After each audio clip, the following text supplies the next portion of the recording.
Bonjour à vous tous, ravi de vous retrouver dans cette nouvelle vidéo tutoriel. Je vous propose de réaliser une French décalée. C'est pas compliqué en soi, comme je le dis souvent dans les formations, suivant ce qu'on fait, il faut surtout savoir viser pour faire un peu les ombres de la French, donc on va voir ça ensemble tout de suite. Alors, il va vous falloir une French pochoir adhésif. Vous savez que c'est disponible dans ma boutique en ligne. Pensez à bien centrer votre French, que le sourire soit de part et d'autre bien égal. Comme je le dis en formation sur les French, quand vous les recevez avec un stylo noir indélébile, vous pouvez tracer le centre, ça vous permettra de bien la poser sur la plaque de l'ongle, sur la plaque de la cliente. Après, il vous faut du washing tape. Vous allez faire le poser sur l'ongle, sur le centre. Et à partir de là, vous aurez besoin de deux couleurs. La première, on va la poser par ici, mais il va falloir la poser en dégradé. Donc vous allez viser sur le scotch. Moi j'ai pris le rose bonbon qui est disponible dans ma boutique. Et vous voyez que la peinture n'est pas trop foncée sur le bord du scotch et penser à faire un petit dégradé. Ensuite, vous répétez la même opération à l'opposé avec un jaune. Pensez à faire un joli dégradé entre le jaune et le rose bonbon. Alors, il va falloir reprendre la French, remettre le sourire un peu plus bas. Ça, c'est vous qui gérez la distance. Je vous ai mis un point de repère. Vous voyez, sur la French, on voit la marque un petit peu rose. J'ai simplement donc décalé pour que le sourire soit toujours le même. Il ne faut pas qu'il soit, je dirais, un petit peu en diagonale. Ça ne fera pas beau. On remet du washing tape pour protéger la précédente pulvérisation. Et vous réitérez les mêmes couleurs, simplement inversées. En sachant que tout à l'heure sur le centre j'ai mis du fuchsia, et bien là on va inverser, on va mettre du jaune en dégradé et l'opposé je mettrai le rose bonbon.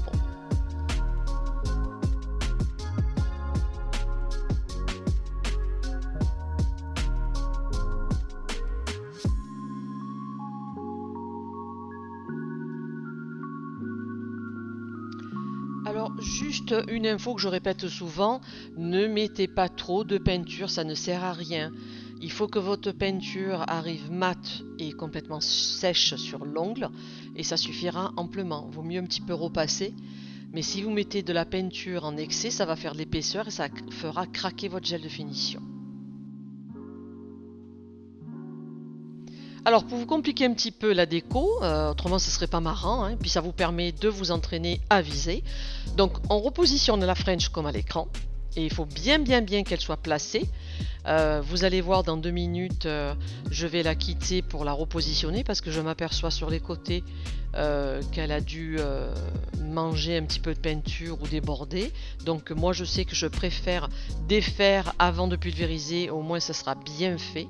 Vaut mieux prendre son temps et faire attention à tout. Donc on repositionne la French correctement, du moins du côté qui nous intéresse. Vous voyez là on voit ça a été bref à l'écran, mais il faut prendre son temps. Donc une fois que c'est fait, on repositionne la French pochoir, le ruban sur le centre. J'aurais pu vous montrer une autre astuce aussi pour repositionner le ruban, ou bon, je vous le montrerai une prochaine fois. Et sur le sourire, on va pulvériser du brun. Par contre, sur le sourire, vous attaquez sur le pochoir French et vous allez remonter doucement. Et il faut que le dégradé soit petit. S'il est trop grand, ça ne va pas faire beau. Il faut vraiment, voilà, un tout petit peu, mais ça suffira amplement.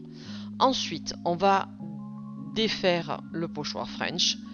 Par contre, vous allez le repositionner sur sa plaque et avec le scotch, on le remet sur le centre, comme à l'écran. Et là, vous allez viser cette ligne droite, mais alors attention, pas entière. Hein. Il faut vous remémorer où elle s'arrête, votre French, mais on le voit un petit peu à l'écran. Donc vous commencez par le bas et remontez pas trop haut. Vous voyez, le dégradé est petit, mais ça suffit amplement. C'est simplement pour vous apprendre à faire un peu des effets 3D et donner un peu du corps à votre French. Donc là, il va falloir faire de même pour la French du bas, qui est plus petite. Vous allez simplement répéter l'opération qu'on vient de faire.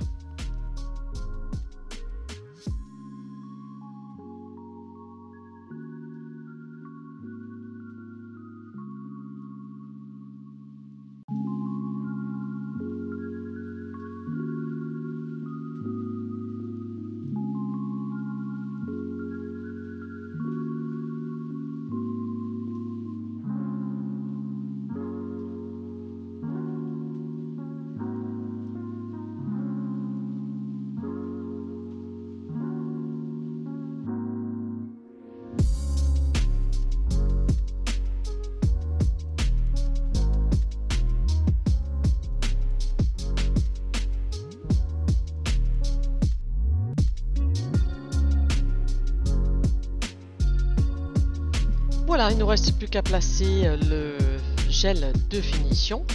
Je vous l'ai dit, je le répète souvent, pensez à bien border votre motif. Surtout quand vous faites des French ou des baby boomers, c'est souvent là le problème parce que ça fait fissurer votre gel de finition. C'est souvent parce que votre peinture est pulvérisée, légèrement humide.